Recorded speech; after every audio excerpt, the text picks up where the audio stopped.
আসসালামু আলাইকুম। আমাদের সাথে আজকে আরো একজন শিক্ষার্থী যুক্ত হয়ে গিয়েছে, কৃতি শিক্ষার্থী। সো আমি সবার আগে শান্তির থেকে একটু জানতে চাইবো, শান্তির পরিচয়, অর্থাৎ তুমি কোথায় চান্স পেয়েছো, তোমার নাম, মেরিট পজিশন ইত্যাদি ইত্যাদি আমাদের সাথে একটু শেয়ার করো। আমার নাম হচ্ছে জানাতুল আদম সাচ্চি। আমি চান্স পেয়েছি সৈয়দার নাফিসা ইসলাম নার্সিং কলেজ কিশোরগঞ্জ। আমার মেরিট পজিশন হচ্ছে 1342, আর মেরিট স্কোর হচ্ছে 116.65। 116.65।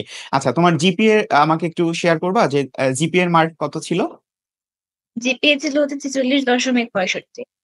আচ্ছা, ভেরি গুড। তাহলে আমাদের মোটামুটি 4 মার্কের হেরফের হওয়ার পরেও আমরা বেশ ভালো একটা অবস্থানে আমরা চান্স পেয়েছি, আলহামদুলিল্লাহ। আচ্ছা, তুমি ডিপ্লোমা নাকি বিএসসি? বিএসসি। বিএসসি, বাহ, তাহলে তো আরো ভালো। তাহলে আমাকে একটু এখন শেয়ার করো যে সেকেন্ড টাইমার হিসেবে যেহেতু তুমি পরীক্ষা দিয়েছো, অর্থাৎ একটা বছর তোমাকে এখানে ডাবল পরিশ্রম করতে হয়েছে, সো এই সংগ্রাম বা এই পরিশ্রমের কথাটা যদি আমাদেরকে একটু বলতা। যেমন ধরো, কারো একটা অ্যাডমিশনের ক্ষেত্রে হয় কি যে সে প্রথমে একটা নির্দিষ্ট কোনো আহ, মানে মানে প্রফেশন চুজ করে। যেমন আমরা সাধারণত বাংলাদেশে যেটা হয় যে মেডিকেল চুজ করলাম, এরপরে সেদিকে আগালাম, তারপরে আস্তে আস্তে করে মেডিকেলে যদি না হয় তাহলে ভার্সিটির দিকে গেলাম, এভাবে তোমার একটা নির্দিষ্ট গতিবিধি থাকে। সো তোমার ক্ষেত্রে এই মানে গতিবিধিটা কেমন ছিল? প্রথমত হচ্ছে যখন প্রথমবার ভার্সিটিতে পরীক্ষা দিচ্ছি, মেডিকেল তো পরীক্ষা দেওয়ার সুযোগ হয় নাই। তো ভার্সিটিতে দিচ্ছি, কোথাও হয় নাই, নার্সিং এ দিচ্ছি, তারপরও হয় নাই। পরে চিন্তা করলাম যে কোথাও এক জায়গায় ভর্তি হয়ে থাকে। তারপর হচ্ছে কয়েকদিন পরে, মানে নভেম্বরের দিকে হচ্ছে বাবা মারা যায়। তারপরে পরে চিন্তা করলাম যে এভাবে টাকা দিয়ে না পড়ে আরেকবার সেকেন্ড টাইম চেষ্টা করি, দেখি হয় কিনা। পরে ফেসবুকে স্ক্রোলিং করতে করতে হঠাৎ দেখি, মানে বি ব্রেনের একটা দেখি, তারপর ওদের কয়েকটা ভিডিও দেখি, তারপর মনে হলো যে এখানে ভর্তি হওয়া যায়। পরে সেখান থেকেই এখানে ক্লাস করা শুরু করলাম। বাহ, আমি দেখলাম তুমি আমাদের সাথে শিওর সাকসেস কোর্সে যুক্ত আছো। তো আমার সব থেকে ফেভারিট একটা ব্যাচ শিওর সাকসেস, কারণ এদের একটা কম্প্যাক্ট সময় খুব সুন্দরভাবে আমরা মানে সম্পূর্ণ বিষয়টাকে সমাধান করে দিতে পারি এ কারণে। সো আমাকে একটু বলবা যে এই জার্নিটা তোমার আসলে কেমন ছিল, যেহেতু বললা যে আনফরচুনেটলি আঙ্কেল মানে গত হয়েছেন।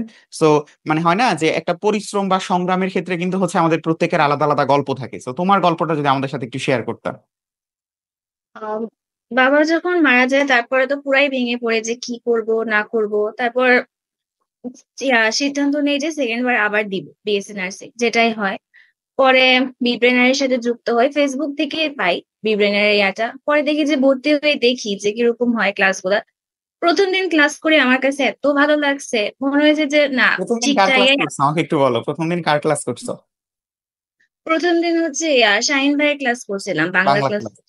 Very good. পরবর্তীতে?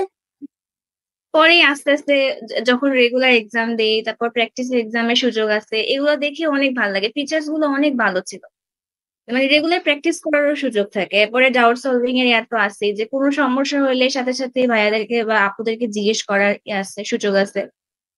একটা কম্পিটিশন টাইপের ছিল, যে পড়াশোনা নিয়ে কম্পিটিশন, যে বেশি মানে ভালো মার্কস পাইতে হবে, একটু ভালো করতে হবে, এরকমই। আর ভাইয়ারা এত মোটিভেশন দিত যে পড়াশোনার আরেকটা গতি বাড়াই দিত একদম।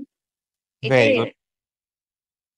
আচ্ছা, তো আমাকে একটু বলবা যে অ্যাপের কথা বললা তুমি, সম্পূর্ণ প্রস্তুতি তোমাকে বিবরেনার অ্যাপেই নিতে হয়েছে।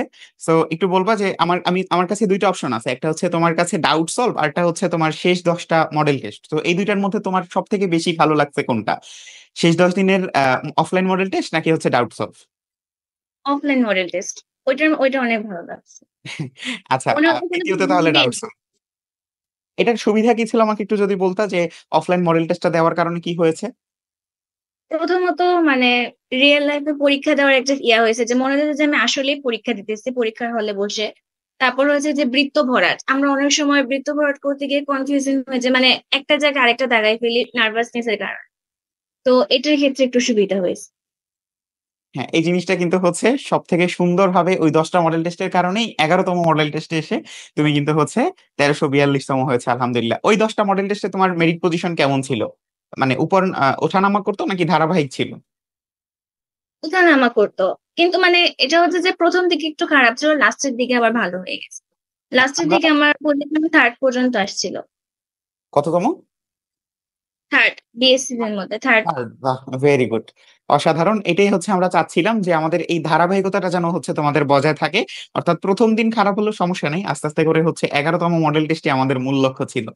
তোমাকে অসংখ্য ধন্যবাদ। এবং এর বাইরে আমি তোমাকে হচ্ছে সর্বশেষ একটা প্রশ্ন জিজ্ঞেস করবো, সেটা হচ্ছে যে তোমার যারা জুনিয়র আছে, অর্থাৎ যারা হয়তোবা মানে তোমার মতো ভর্তি হওয়ার ভর্তি হতে চাচ্ছে, অথবা হচ্ছে চেষ্টা করতেছে যে কোথায় ভর্তি হলে ভালো হবে, এই ব্যাপারগুলো যদি আমাদের সাথে একটু শেয়ার করতে, যে তোমার সিদ্ধান্তটার সাথে তাদের সিদ্ধান্ত মিলকরণ করে একটা আমাদের জানাবা। আমার মনে হয় যে নার্স মানে প্রিপারেশনের জন্য 100% প্রিপারেশনের জন্য বি ব্রেনের একদম বেস্ট। একদম চোখ বন্ধ করে ভর্তি হয়ে পড়ো। ভাইয়ারা তোমাদেরকে এত সাহায্য করবে যে তোমার পড়াশোনার আলাদা একটা গতি পাবে। তোমার পড়াশোনা করতে ইচ্ছে করবে। তুমি যদি মাঝে মাঝে ভেঙেও পড়ো, তখন ভাইয়াদের মোটিভেশনে তুমি আবার জাগ্রত হতে পারবে, আবার পড়াশোনার প্রতি ফোকাস করতে পারবে। আমার মনে হয় বি ব্রেনারে ভর্তি হয়ে যাওয়া উচিত। এবং সবগুলা ক্লাস ঠিক মতো করলে, সবগুলা পরীক্ষা ঠিক মতো দিলে, আর ভাইয়াদের কথা ঠিক মতো শুনলে অবশ্যই একটা ভালো রেজাল্ট আসবে। শুনে আসলে খুব ভালো লাগলো। একই সাথে তুমি স্ট্র্যাটেজিও জানিয়ে দিলে, এবং একই সাথে তোমার অপশন বা হচ্ছে আমাদের বাছাই করার জন্য কি করতে হবে এটাও তুমি জুনিয়রদেরকে বলে দিলে।